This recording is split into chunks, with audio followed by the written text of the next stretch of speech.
They've sent storms. They've sent betrayals dressed as friends. They've thrown silence, guilt, loss, even demons disguised as desires. But you absorbed it all and kept walking.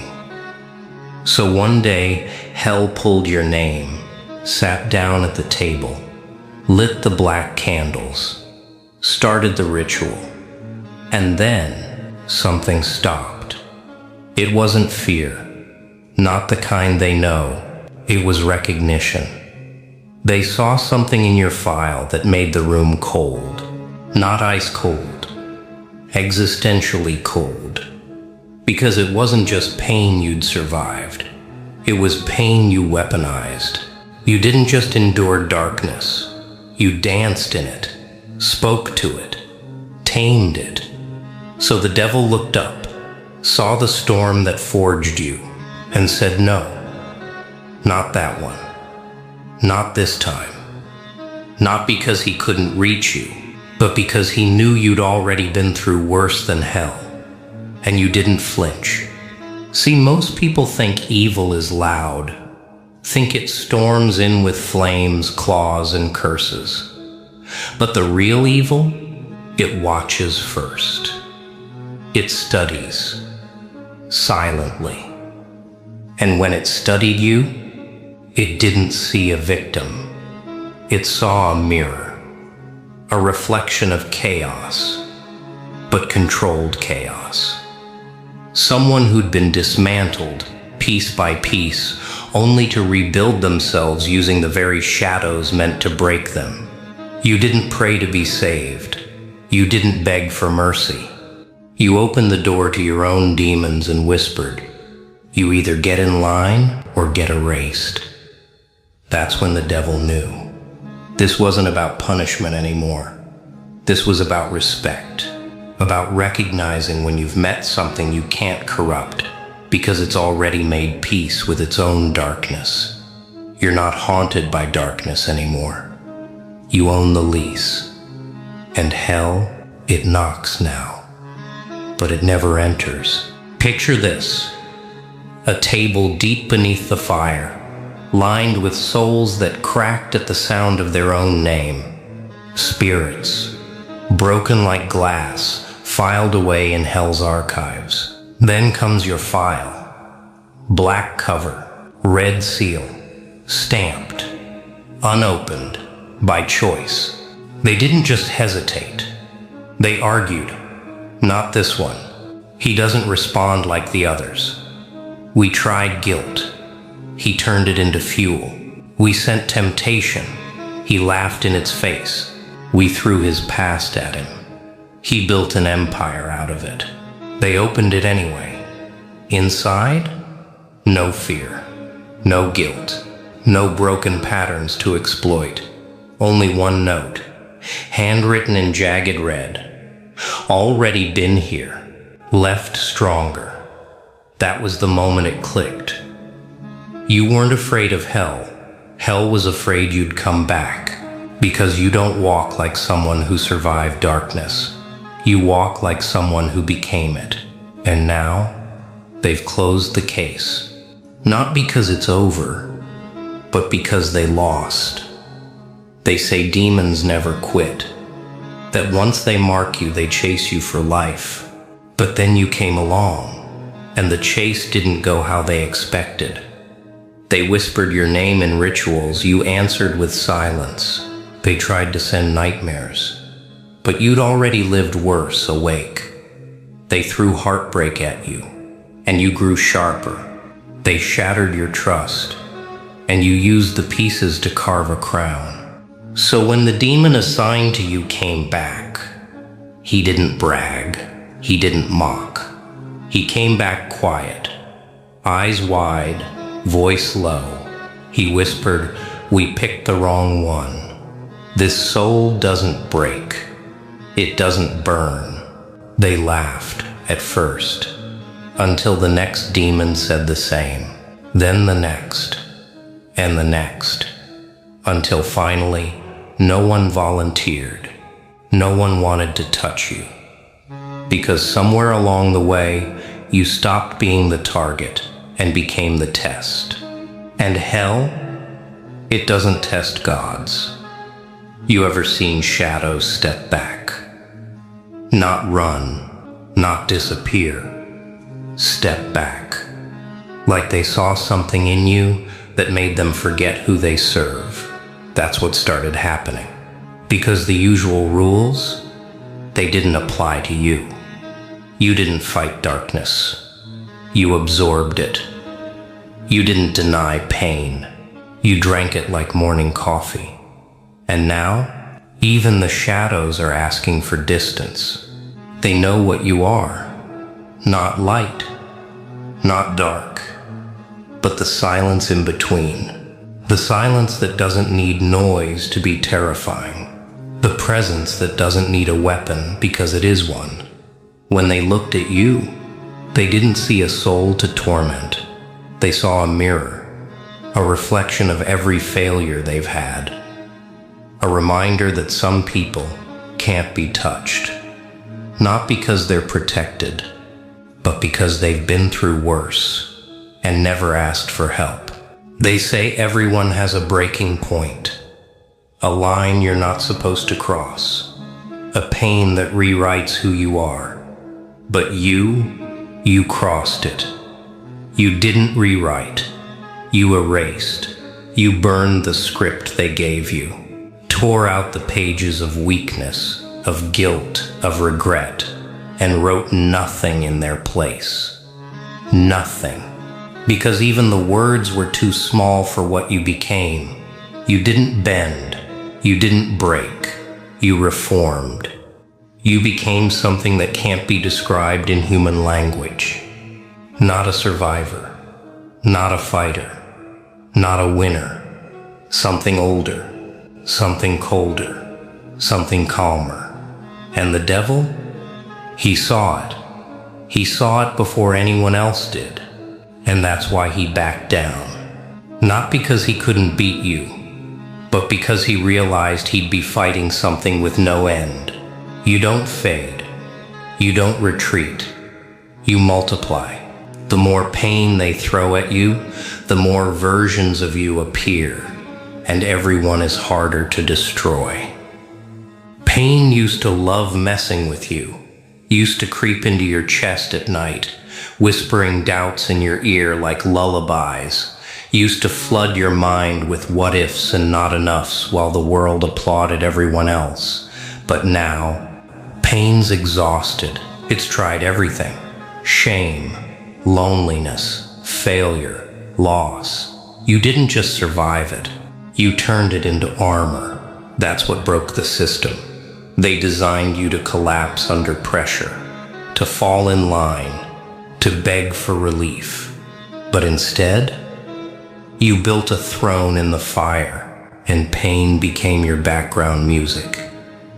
You walk different now, not because you're arrogant, but because you've seen the bottom and laughed at it. That's why the devil stays out of your way. He knows what happens when you run out of fear. You become free. And a soul that's free terrifies everyone still wearing chains. They thought fire would finish you, that if they cranked the heat high enough, if they threw enough chaos at your soul, you'd melt like the rest. But the fire didn't break you. It crowned you. You didn't scream. You didn't beg. You just stared back with calm eyes and let the inferno introduce you to your final form. That's the problem with their kind. They keep forgetting something important. Some people weren't made in peace. They were forged in the middle of a breakdown. You're one of those. You don't walk like someone who escaped the flames. You walk like someone who owns them now. Now when the storms come, when the walls shake, when the lights flicker, it's not a warning anymore. It's your entrance music. You don't need to raise your voice. You don't need to prove your worth. Your energy walks in first and the room adjusts itself. They used to whisper about you, laugh in corners, mock your pain, spin stories about how you'd never make it. But now, they whisper for a different reason. Not because you're weak, but because they're scared your shadow might be listening. The same mouths that once mocked you now check the room twice before speaking your name. You didn't get louder. You didn't get revenge. You just kept moving. And now they're stuck, watching you from a distance, wondering how you flipped the script without saying a word. You made your silence louder than their screams. You made your pain more powerful than their applause. They thought they were watching your downfall. Turns out they were just watching the intro. That's why even the devil backed away. He's not afraid of noise. He's afraid of silence that knows what it's doing. The kind of silence that seen too much, lost too much, and still stayed standing. They thought you'd stay down, that the damage was permanent, that the silence meant surrender. But what they didn't understand was, you weren't done. You were reloading. You weren't hiding. You were evolving. You weren't broken. You were being redesigned by the pain. So when you walked back in, not limping, not crying, but calm, clean, untouchable, the universe itself flinched. Because nothing is more terrifying than someone who healed without help. Someone who built themselves from nothing but scars and silence. Now the energy has shifted. You don't chase. You don't explain. You exist. And that's enough to tilt every room off balance. They wanted to erase you. Now they're studying your blueprint. Even the devil, even fate, even the whispers behind locked doors, they all pause when your name comes up. They had a system, a formula, a list of steps that were supposed to contain you, break you, silence you, bury you. But then you showed up and didn't play by a single rule. You didn't argue with their lies. You didn't fight back with fists. You let the results do the violence.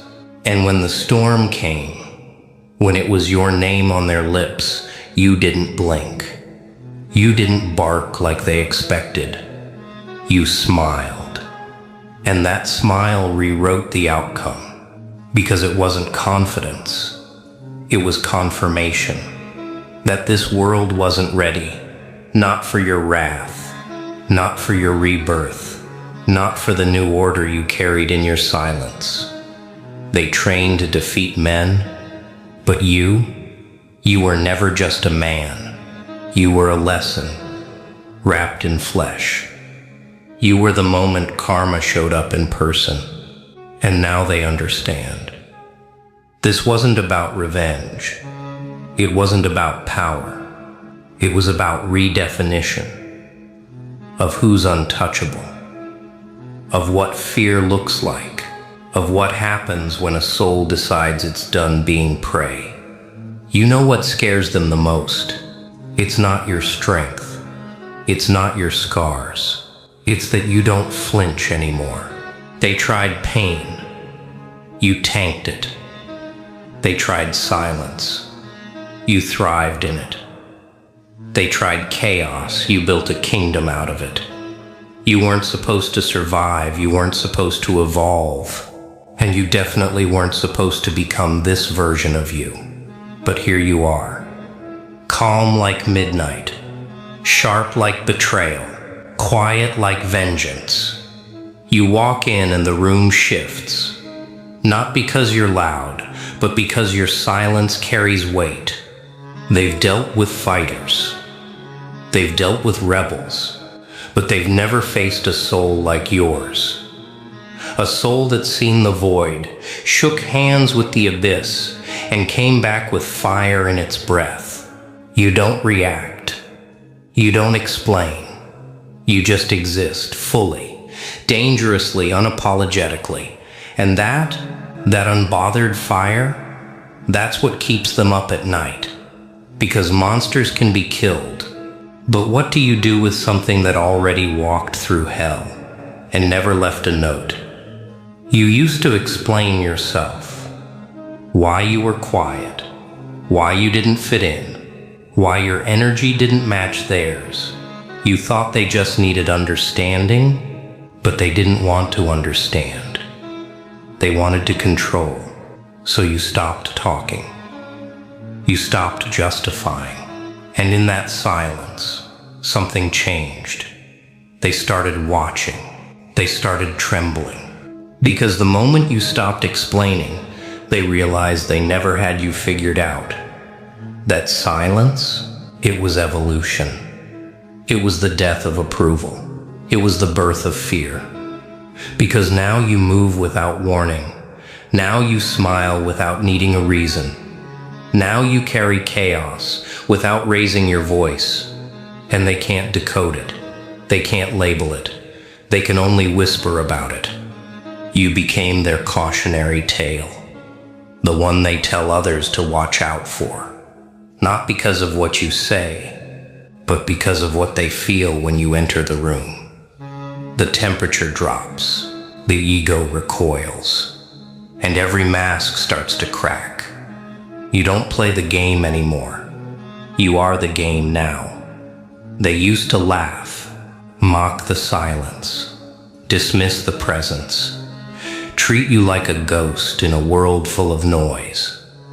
But now they flinch at the thought of you. Not because of what you've done, but because of what they can't predict. You're not violent. You're not loud. You're not even trying. And that's exactly what terrifies them. You became unreadable, untouchable, unshakable. You walk in like a glitch in their simulation, like something off in a world that needs control. You don't follow the script. You rip the script and write your own chaos in the margins. They don't know if you'll sit down or burn the table. They don't know if you'll laugh or strike. They don't know if this calm is peace or the eye of a storm. And when people don't know what you'll do, they fill the silence with fear. You gave them nothing. No clues, no patterns, no warnings. And that void, that's where their nightmares live now. You became the story they tell behind locked doors. Not because you destroyed anything, but because you could. This was never about rebellion, never about revenge, never about rage.